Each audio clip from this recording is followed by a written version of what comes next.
une étude a révélé, donc une étude qui a été faite dans une université de Boston, donc pendant des décennies, hein, ça demande des années et des années et des années d'études sur plus de 70 000 femmes. Il a été révélé que les personnes optimistes ont une vie plus longue, enfin 11% plus longue que les personnes pessimistes. En d'autres termes, une personne optimiste a 50 à 70% plus de chances de vivre, d'atteindre 85 ans par rapport à une personne pessimiste.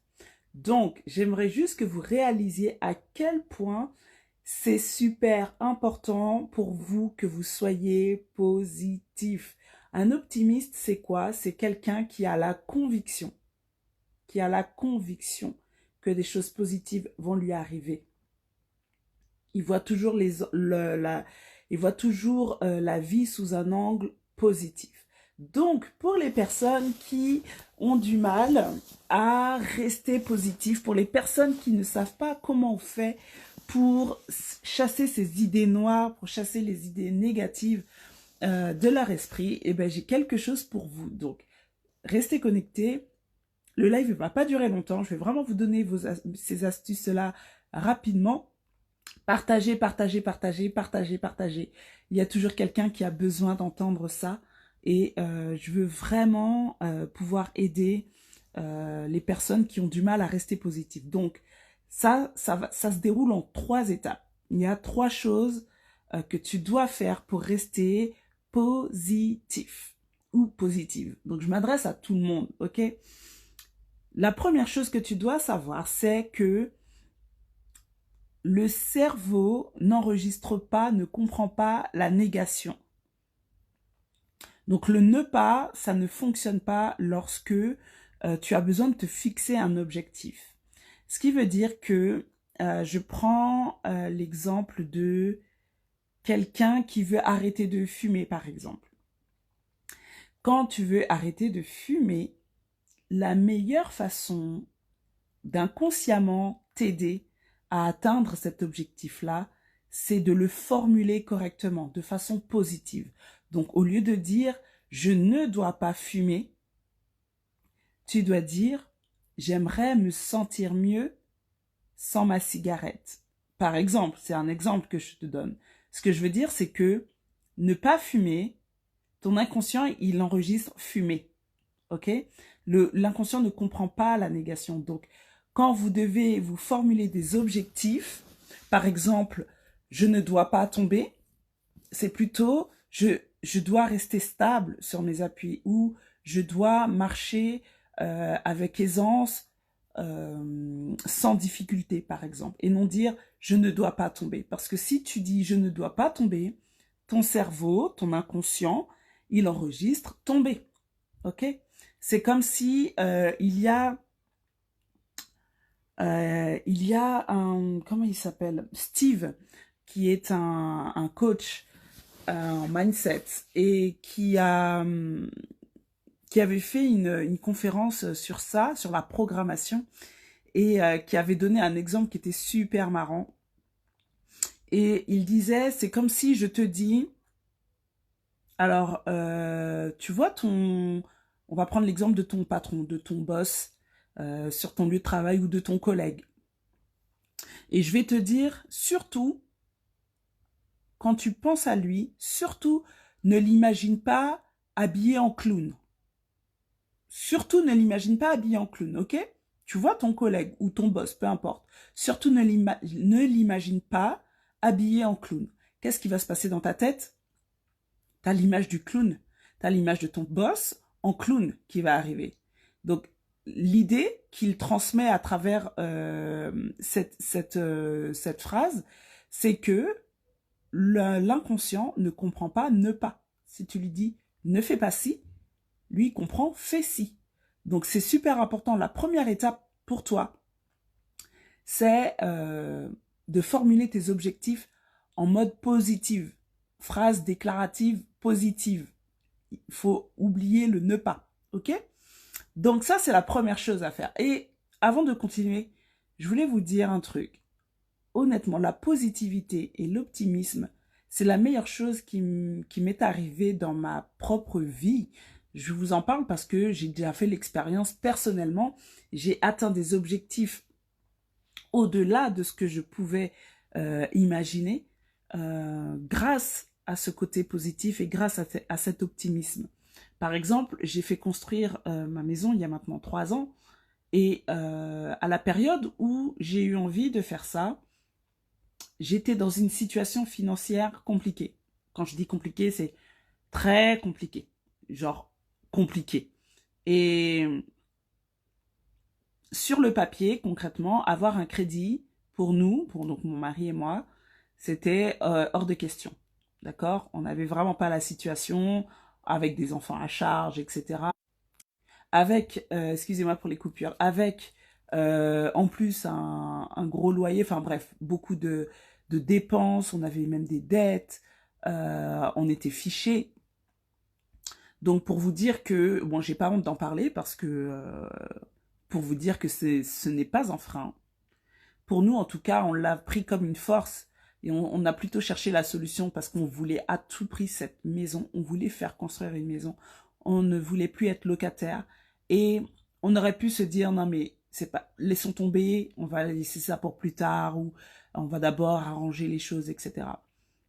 Mais ce qui s'est passé, c'est que on avait la ferme conviction,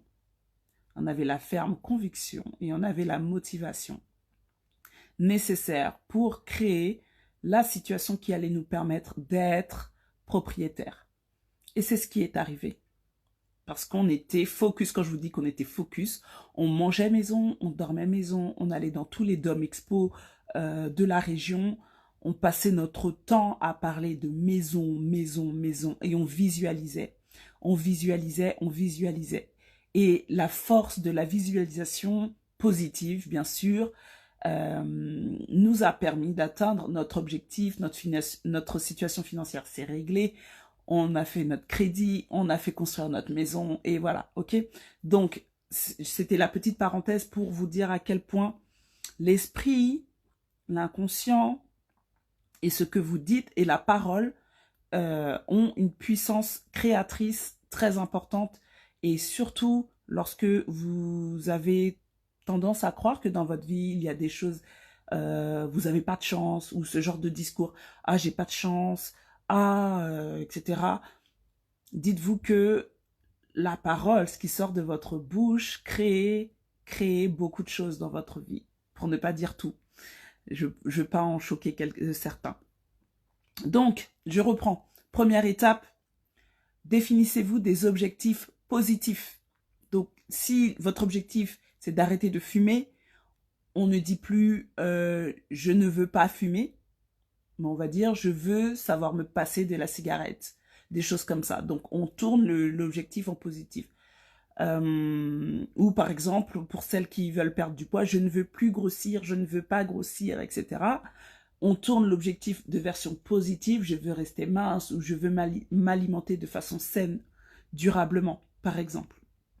Première étape. Deuxième étape, c'est que il va falloir travailler votre vocabulaire. Donc, non seulement votre vocabulaire, mais également le vocabulaire de votre entourage lorsqu'il s'adresse à vous. D'accord? Donc, une façon également de rester positive, c'est de vous forcer à utiliser des phrases positives. Donc, pas de négation. D'accord? Par exemple, je n'ai pas envie, on va dire, j'ai pas la forme en ce moment. Ok, quelque chose comme ça. Au lieu de dire je n'ai pas la forme, il faudrait dire j'aimerais avoir plus d'énergie. Parce que le mot énergie, c'est celui qui va s'imprimer dans votre inconscient. Donc au lieu de dire je suis fatigué, je n'ai pas trop la forme en ce moment, je suis pas très bien, on va dire j'aimerais aller mieux, j'aimerais avoir plus d'énergie.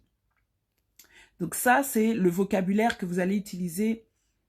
Commencez à vous entraîner, commencez à changer les mots que vous avez l'habitude d'utiliser. Donc les premiers jours, je vous assure que c'est hyper compliqué.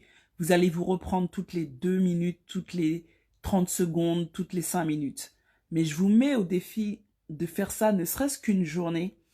et voir les vibrations que vous allez recevoir, les vibrations que vous allez ressentir, vous verrez que oui, les premiers jours, ça va être compliqué, mais vous verrez que être positif, ça a vraiment un impact positif sur votre journée. Donc, je vous mets au défi de le faire. Et également l'entourage. Donc, quand les gens vont s'adresser à vous, pour les personnes qui sont autour de vous et qui ont tendance à être négatives également, il va falloir que vous vous amusiez en fait à reformuler les phrases que vous allez trouver négatives. Donc, par exemple, un collègue qui vous dit ouais, celui-là, je l'aime pas, il fout rien de ses journées, il bosse mal, etc. Ok? Donc, vous allez reformuler. Donc, c'est pas moi qui ai inventé cet exercice, hein, c'est Steve, qui est un super expert en développement personnel, très fort. Et ce qu'il dit, c'est que vous devez vous amuser à reformuler donc la phrase de ce collègue-là qui est un peu aigri contre un autre collègue, au lieu d'accepter ce qu'il vient de vous dire et au lieu de l'enregistrer dans votre inconscient, parce que votre inconscient, il l'entend, vous allez reformuler. C'est-à-dire, tu veux dire que il pourrait prendre du temps pour faire attention à ce qu'il fait et qu'il pourrait être plus efficace s'il faisait telle ou telle chose. Donc, c'est une façon de reformuler et c'est une façon pour vous aussi d'être encore un peu plus positif. Donc, ça, c'est la deuxième chose à faire. OK? Et la troisième chose, c'est vous entraîner pour que vos mauvaises habitudes deviennent des bonnes habitudes. Parce que les premiers jours, ça va être super compliqué. Super compliqué si vous n'avez pas l'habitude de parler positivement ou de entraîner votre inconscient à entendre des choses que positives, positives, oui, pardon. Les premiers jours vont être compliqués et vous allez avoir une espèce de résistance parce que ça va être un effort pour vous, ok? C'est comme la première fois qu'on fait du sport ou c'est comme la première fois qu'on fait une chose et qu'on n'a pas l'habitude de la faire. Quand on apprend à conduire et qu'on vous dit qu'il faut regarder la route et en même temps manier la boîte de vitesse et en même temps appuyer sur les pédales, vous voyez ce genre de sentiment là où on se dit non mais genre c'est wow, c'est trop là, ok? Donc ça va être la même chose. Lorsque vous allez les premières fois commencer à essayer d'être positif, à reformuler vos phrases, à faire attention à vos pensées, à vous auto-corriger à chaque fois qu'un mot négatif ou qu'un ne pas arrive dans votre esprit par rapport à vos objectifs ou par rapport à ce que vous avez envie d'atteindre ou d'avoir dans votre vie, les premières fois, ça va être super chaud. Je vous mens pas. D'accord? Donc vous allez vous corriger, même des fois vous allez oublier, mais à chaque fois, à force de le faire, ça va devenir une habitude. Et il faut au moins, on dit 12 jours. Moi, je dis, il faut au moins 2 semaines, voire 3 semaines pour avoir une habitude. D'accord? Donc, pour en effacer une, c'est pareil. Et des fois, ça demande encore plus d'efforts. Et la troisième chose à faire, donc, c'est vraiment vaincre la résistance. Aller au-delà. Même si ça vous paraît un gros truc, genre le big challenge, tenez-y. Il faut vous tenir parole, d'accord? Si vous vous dites, ok, à partir d'aujourd'hui, j'ai envie d'être positive, j'ai envie d'avoir que des choses positives qui m'arrivent, j'ai envie d'être optimiste. Alors, il va falloir combattre cette résistance, ok? Donc voilà les 3 choses. Je récapitule pour celles qui sont arrivées, ceux et celles qui sont arrivées entre-temps sur ce live. La première chose à faire pour être positif dans sa vie, c'est de tourner ses objectifs de façon positive. Positif. J'ai du mal ce soir. Donc, c'est, par exemple, si on a un objectif de perdre du poids, l'objectif, c'est je veux être mince, je veux être en bonne santé. Je veux manger de façon saine. Et pas, je ne veux plus être grosse, je ne veux pas grossir, je ne veux pas ceci, je ne veux pas, ne pas. Parce que votre inconscient n'enregistre pas le ne pas, d'accord? Ça n'existe pas. Si vous lui dites, je ne veux pas grossir, il va retenir grossir. Ok, grossir, ça marche, ça je sais faire, ok? Donc, je veux rester mince, je suis en bonne santé, je mange sainement, tout en me faisant plaisir, Ok? Donc ça, c'est la première chose, un objectif positif. La deuxième chose, c'était le vocabulaire. Faites attention à votre vocabulaire, corrigez-vous. Pensez à corriger ces petites phrases négatives qu'on dit quotidiennement. Honnêtement, c'est sans réfléchir, on peut dire un tas de choses négatives, d'accord? Le seul truc, c'est que vous devez effacer ça et recommencer, reformuler. Reformulez également les phrases qui vous arrivent, c'est-à-dire dans votre entourage, vous allez avoir des gens qui vont vous dire des choses un peu négatives, un peu ceci, un peu cela. À vous de faire le travail pour que votre inconscient enregistre l'information de façon positive. Donc, reformulez. Prenez-le comme un jeu. Honnêtement, la première journée, ça va, en général, ça se passe assez bien. On prend ça comme un jeu, etc.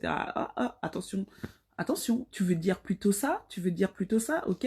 Deuxième jour, ok, ça passe encore. Troisième jour, ça peut commencer à devenir un peu barbant ou un peu difficile parce que ça demande de la répétition, ça demande de l'entraînement. Et donc là, j'en viens au troisième point qui est passer au-delà de la résistance. Même si ça vous demande un effort de le faire, vous devez le faire pour être de plus en plus positif dans votre vie. Donc c'est les 3 étapes qui vont vous permettre de devenir positif ou positive rapidement. Et ça vous demande forcément de faire un effort si ce n'est pas dans vos habitudes. Voilà, donc c'est ça que j'avais pour vous. Restez positif, je vous le rappelle. L'étude de l'université de Boston qui dit que une personne positive, optimiste, a 50 à 70% plus de chances d'atteindre 85 ans. Ok? Donc, arrêtez de prendre ça à la légère, c'est super important. Soyez positif, vous verrez les bienfaits que ça a sur vous-même déjà, sur vos émotions, sur votre entourage, dans votre vie, de façon générale. Ça touche tous les niveaux, ça touche tout le monde. Ok?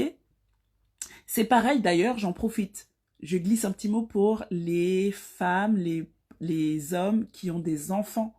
Lorsque vous grondez vos enfants, lorsque vous les éduquez vos enfants, commencez à leur parler de façon positive.